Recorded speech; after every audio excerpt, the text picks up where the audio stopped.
Acho que todos já sabem que agora no início do ano de 2019, em janeiro, aconteceu uma tragédia em Brumadinho, Minas Gerais. Uma barragem da empresa Vale se rompeu e matou várias pessoas. Hoje, no dia que eu estou gravando, já são mais de 140 mortos confirmados e mais de 190 pessoas que ainda estão desaparecidas. Isso fora comunidades destruídas, a água inutilizada, a fauna e a flora que foram também muito afetadas. Mas nesse vídeo a gente vai falar especificamente de uma parte mais técnica que envolve essa tragédia. Eu vou comentar aqui com vocês 3 atitudes que a Vale tomou e 5 atitudes que ela deveria ter tomado para gerenciar essa crise. Fala, turma! Aqui é Daniel Sobreira, eu sou publicitário, sou especialista em design gráfico, mestre em gestão e atualmente eu estou morando aqui na Espanha fazendo um doutorado.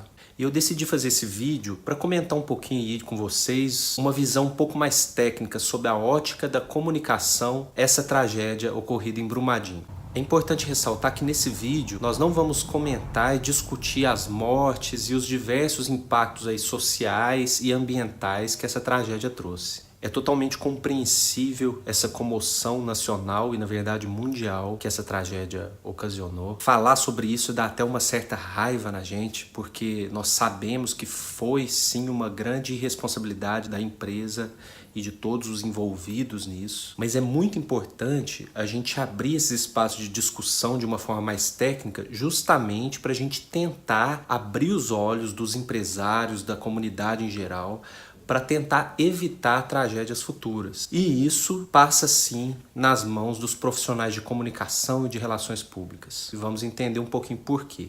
Bom, gente, esse vídeo ele vai ser dividido aí nos seguintes tópicos. O que é o gerenciamento de crise e como gerenciar uma crise? O que a Vale tem feito nesse caso? E por fim, o que a Vale precisaria fazer? E antes da gente começar, eu te peço aí para que você se inscreva no canal se você ainda não é inscrito. Deixe o seu like no vídeo, porque isso ajuda esse trabalho aqui que eu tenho feito de levar um pouquinho de informação aí para vocês. Tá preparado? Então vamos nessa!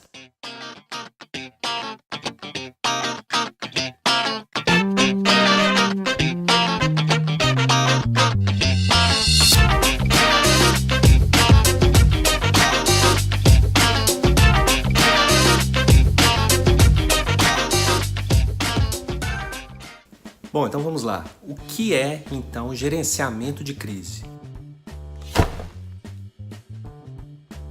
O gerenciamento de crise, gente, é uma atividade realizada pelas empresas que visa minimizar, reduzir ou eliminar os impactos que são causados por adversidades diversas. Isso para que essas empresas tenham o menor prejuízo, seja ele financeiro ou de reputação possível.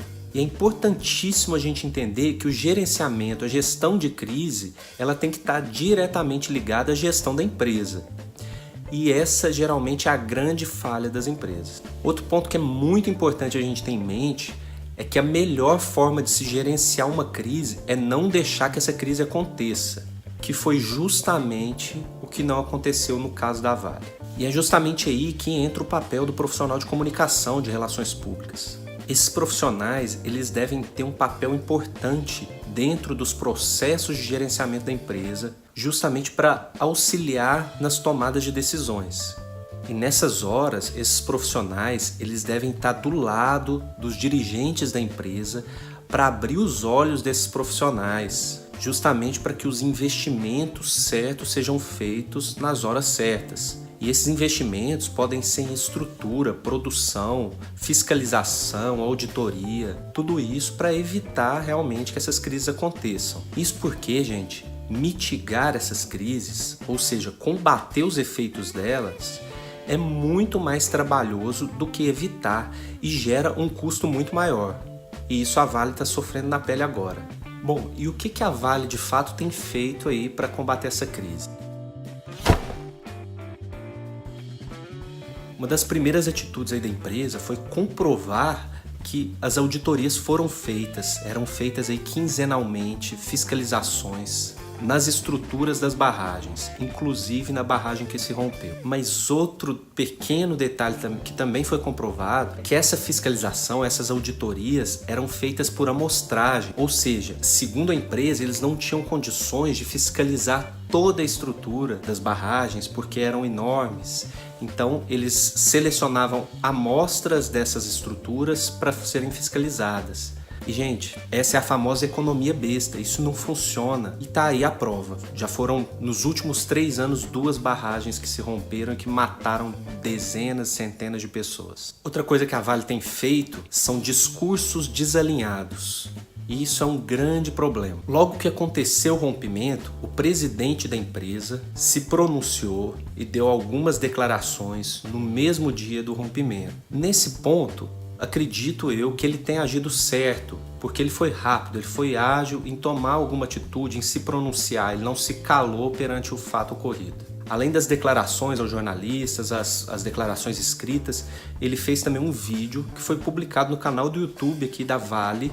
Eu vou deixar o link aqui na descrição para vocês darem uma olhada. Nessas declarações dele, eu acredito que ele não tenha falado assim nenhuma besteira. Inclusive, ele de certa forma assumiu a responsabilidade. Ele mesmo falou que a Vale não aprendeu nada com a tragédia de Mariana de 2015. Então, o fato da empresa se posicionar dessa forma, de certa forma é positivo. A princípio não ajuda em nada, mas pelo menos a empresa se responsabiliza, assume a responsabilidade dos seus atos ou da falta deles. Agora, o problema está justamente no fato dos discursos serem desalinhados.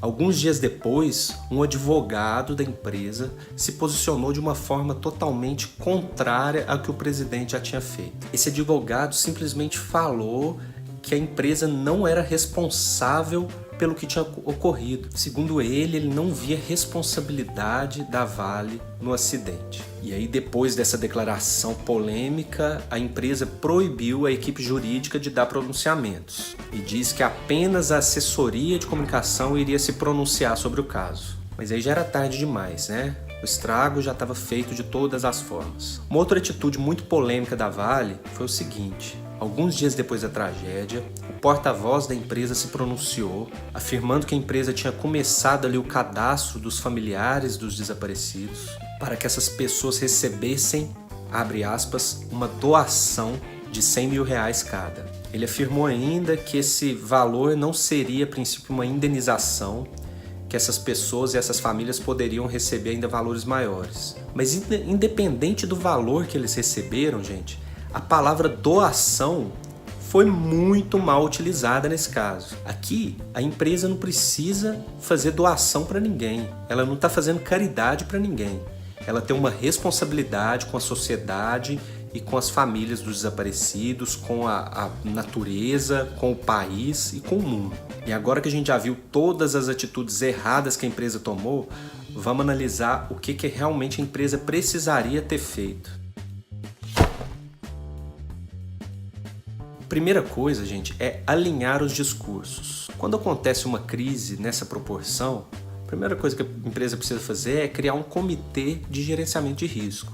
Esse comitê ele vai ser composto por profissionais de comunicação, por uma equipe jurídica, pela direção da empresa, enfim, por todas as pessoas que envolvem as decisões que eles têm que tomar nessa crise. E aí é muito importante que todas essas pessoas, todos esses setores estejam muito alinhados em seus discursos, justamente para evitar esses ruídos que aconteceram. Outra atitude também que seria muito importante, que a Vale não tem tomado corretamente, seria abrir canais diretos de comunicação com a população das áreas afetadas. Isso porque essas pessoas sabem exatamente as necessidades e ter um diálogo com elas vai ser muito importante para conduzir essas ações. Outra coisa, gente, a conta é muito simples.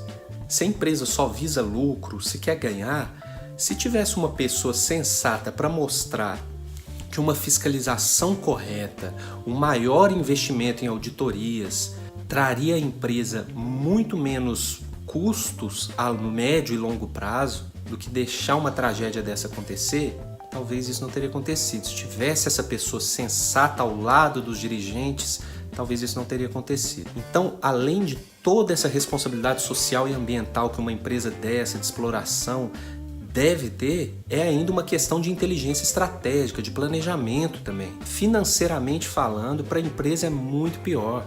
Além dessa parte de planejamento, a partir de agora é muito importante que se tenha um trabalho de reconstrução da credibilidade. Não sei se isso vai ser possível nesse caso. A Samarco, por exemplo, que foi a responsável pela tragédia em Mariana há 3 anos atrás, ela desde então paralisou as atividades, ela que era uma empresa ligada diretamente à Vale. E hoje em dia no Brasil, quando a gente ouve falar em Samarco, a gente ainda tem aquela imagem péssima, mesmo tendo passado 3 anos. E aí a gente entra no último item de ação que deveria ser tomada, ou que deve ser tomada. Aprender com os erros. Esse talvez seja o principal ponto que a Vale deveria ter se apegado depois da tragédia de Mariana e que isso não aconteceu de fato. Existe algo dentro do gerenciamento de crise que a gente chama de previsibilidade. Ou seja, ao invés de tomar ações de mitigação, nós devemos tomar ações de previsão. O que vai acontecer se uma tragédia como essa ocorrer? Quais atitudes nós devemos tomar para evitar e para mitigar essa crise e esses impactos? A empresa deve ter muito bem elaborado um plano de resolução e mitigação desses problemas. O fato, gente, é que incidentes realmente podem acontecer, mas imprevistos não podem. Eu digo isso porque o presidente da Vale, por várias vezes, desde quando ele assumiu a presidência da empresa, ele falou que um dos pilares principais que eles iriam sustentar é justamente cuidar para que tragédias como a de Mariana não acontecessem novamente. E não deu certo. Ou seja, isso pode realmente ser um incidente, talvez, mas não pode ser algo imprevisto. Todos os riscos, por mais absurdos que pareçam, eles devem ser previstos pela empresa. E isso também é papel dos profissionais de comunicação e de relações públicas. Gente, eu não estou aqui querendo jogar a culpa nos profissionais de comunicação, não é isso. E nesses casos, falar em culpa, julgando pessoas específicas é muito difícil numa organização grande como essa. O que eu quero dizer é que se os profissionais de comunicação e relações públicas, quando são bem instruídos para gerenciamento de crise, e quando eles têm um papel relevante na gestão da empresa, eles podem ajudar a evitar esse tipo de acontecimento. Beleza, gente, e o que nós, enquanto seres humanos aí, podemos fazer para ajudar de alguma forma?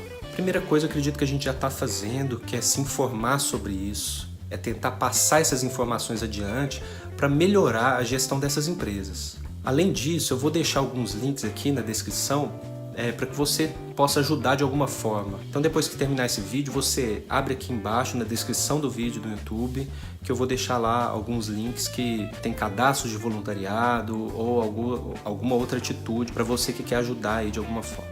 Te peço novamente aí para que você se inscreva no canal, deixe o like no vídeo, ative as notificações para receber sempre que tiver vídeo novo, você receber a notificação. Lembrando que aqui sempre tem vídeos novos sobre comunicação, criatividade e empreendedorismo.